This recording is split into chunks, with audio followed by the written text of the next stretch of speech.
Hey everyone, Coach Bruce from Lopet Cycle Works here, just getting ready to do an online ride with my LCW teammates and figured I'd take just a few seconds to talk about some of the variables that I attend to help me be successful when I'm doing indoor riding, especially using a smart trainer. If you've never used a smart trainer before or haven't done group rides, this might be beneficial, at least from a setup perspective. We'll actually do some supplemental videos in terms of form, technique, and how to use the technology to your advantage in subsequent videos. So be sure to subscribe to the Lopet Cycle Works YouTube channel. Check out the Lopet Foundation channel and subscribe to that because we also have some great videos for running and cycling and skiing, technique, form, all those things. So check us out. Be sure to subscribe and follow us. We'll make sure that we provide enough content for you to keep coming back.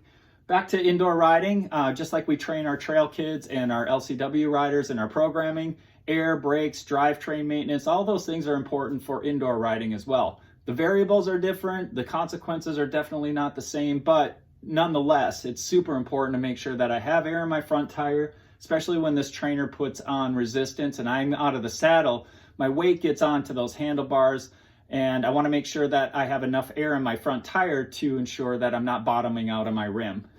Next, with brakes, obviously, I'm not flying down a hill or anything, I'm stationary, but I'm running disc brakes. And so with hydraulic calipers, if I inadvertently pull the brake lever, those brake pads can get pushed together and make it a real pain in the butt when I try to put my rear wheel back on. So I like to use a brake block, get a brake block in between those calipers so that if I inadvertently pull that brake lever, my calipers aren't stuck and I can't get my rear wheel back in.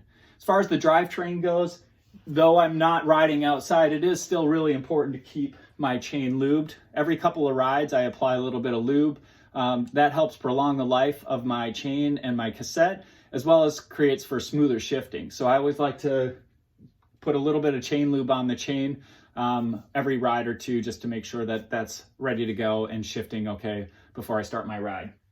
Next, I want to make sure that I put a towel underneath my bike so that if the chain lube actually starts to drip down, it doesn't drip onto my wife's carpet, and as I sweat, I'm not getting a big pool of sweat onto the carpet and thus creating a big problem for the carpet over a long haul. Speaking of towels, I like to lay a towel across my handlebars as well so that as I drip sweat down, I'm not dripping sweat into my headset, causing corrosion into those moving parts and creating a hassle when I go back outside. So I like to lay a towel just across my handlebars like that to catch the sweat that drips off my face and my chin. Couple of water bottles for me, depending on the length of the ride, you might need one or two. I always like to have two just in case. I go with straight water, but if you're somebody who needs some electrolytes or you're going on a longer trainer ride, anything over 90 minutes to 2 hours plus, you may want to supplement with some electrolytes in one of your bottles. I stick with just the water, 2 bottles for me. Finally, just in case you're in a long ride and gonna have to push somebody to the finish line, make sure you have something to eat. I stick with the cookies. They're nice and clean, organic. It's just enough to get me through my ride, but not enough to bog me down or cause me gastrointestinal distress. Cookies is a great supporter of Lopet Cycle Works, and I like their tasty cookies as well. From there, it's just getting online. Again, we'll provide some supplemental videos for you in terms of the technology, bike fit, strategies, and group rides. This will be enough to just get you started. Be sure to check back in with Lopet Cycle Works YouTube channel, and then again, look at the Lopet Foundation channel. Subscribe to that. We'll have lots of information for you as we transition from this winter weather scene and our social distancing into the outside. Peace. See you on the rides.